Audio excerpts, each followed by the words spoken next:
white people would meet me and they would be scared of me. And then they would say, "Well, gosh, I didn't know you were this nice." I said, "Well, why wouldn't I be a nice? I've always been a nice person. I ain't gonna hurt you unless you hurt me. But if you hit me, I'm gonna hit you back. But you ain't gonna hit me, are you? No, I ain't gonna hit you. Okay, then we cool, right?" And that's what it is. And I think it's funny how we can be labeled dangerous because we're either pro-black or very intelligent. And can you speak to some of that in terms of the assumption of anti-whiteness and why people think anti-whiteness must conjoin with pro-blackness? Yeah, I mean, it's the way they perceive things. We all pretty much have white friends, I'm sure we do. But I have, especially like I have white clients that really turn into friends, like really good friends.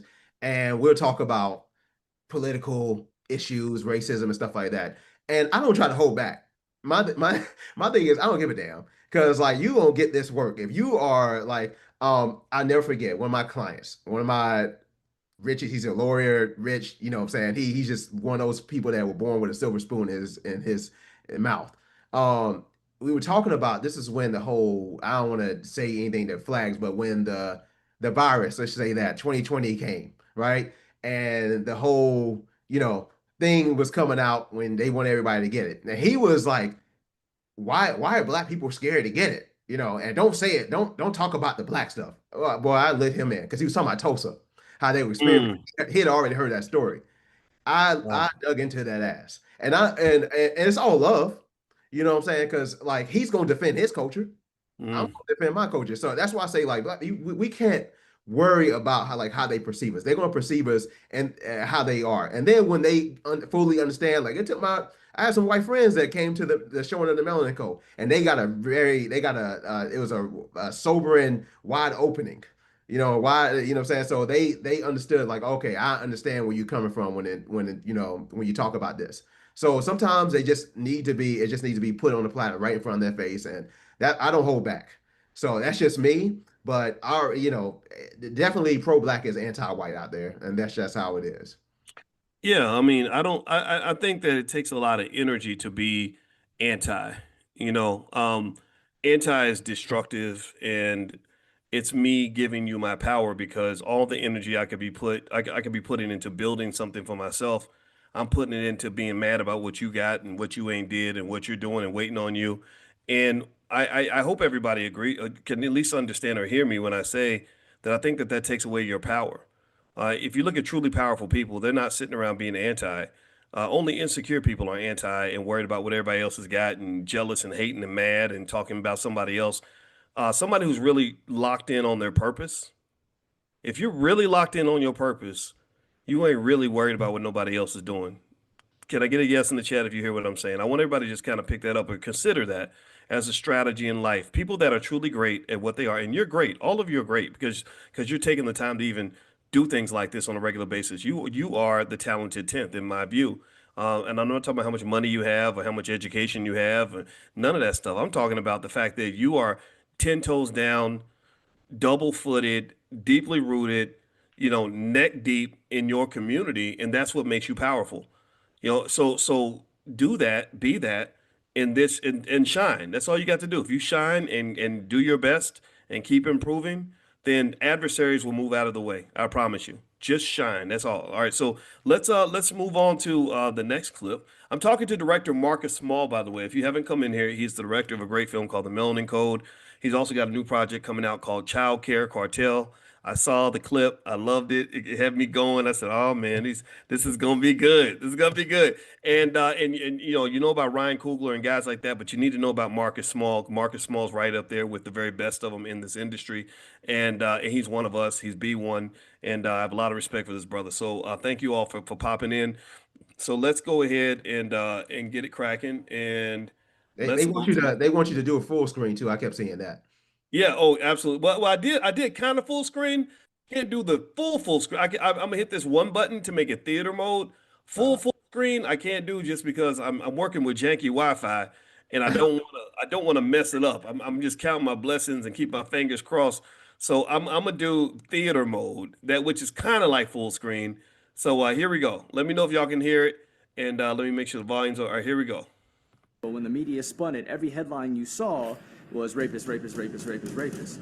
And you take Brock Turner, the young white swimmer from Stanford, sex abuser, sex abuser, sex abuser. So why is it that one man, a black man, is held in regard as a rapist and he was proven innocent, and you have actual evidence, physical evidence to prove that Brock Turner actually raped this woman and he's a sexual abuser?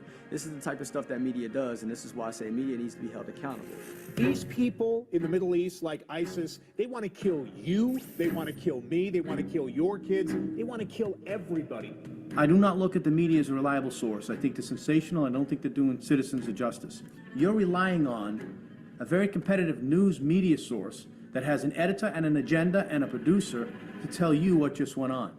And if it bleeds, it leads. And if they repeat it enough, people will believe it. So that's why you have Fox News repeating the same thing, MSNBC repeating the same thing. Until we start controlling the propaganda that's put out about us, it's always going to be other people's perspective or what they want to write or say about us. It's important for us to have true independent black media outlets. And what is a true independent black media outlet? Is one that is funded by other African Americans or black people and not by a major corporation, right? We even look at Black Lives Matter, funded by George Soros. So that's his agenda. That's not a true Black Lives Matter from black people. That's his agenda, because he who pays the fiddler calls the tune.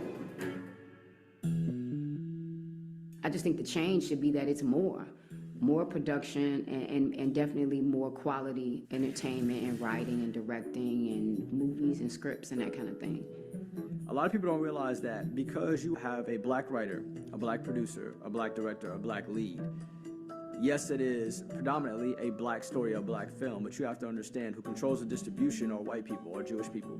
You can sit there and say, yes, Tyler Perry, but Tyler Perry still has to answer to Lionsgate, which is not black owned.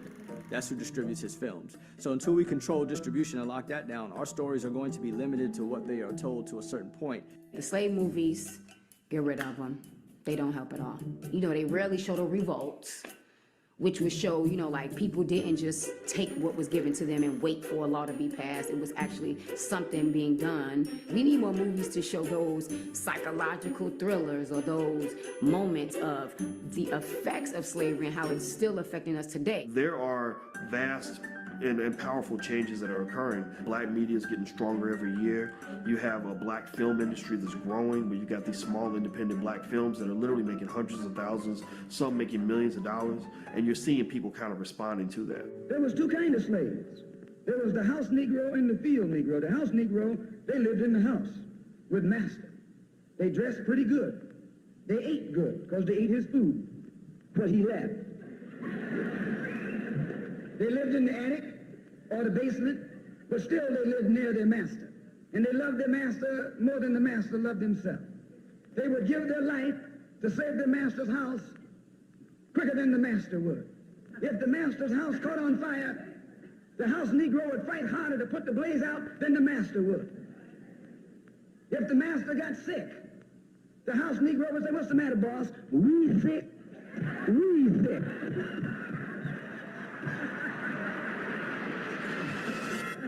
He identified himself with his master more than his master identified with himself.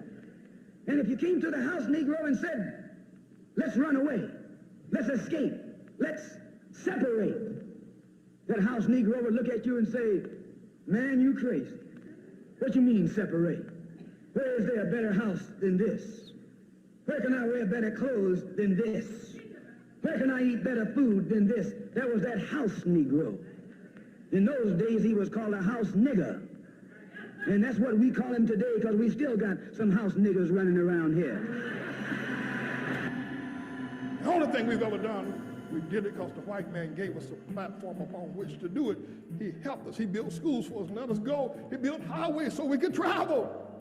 I think that historically we've always believed that the best way to get ahead in America is to gain favoritism with the white man and to sort of get that borrowed power that he lends to you. Guys like Barkley, Charles Barkley, Stephen A. Smith, Stacey Dash. Some of them are puppets for white supremacy because they get something out of it. They benefit from it in some way. I think we should have a code of conduct. We should have a standard of behavior for these individuals. And it should be simply based on the very firm idea of reciprocity. You get something from us, you need to give back.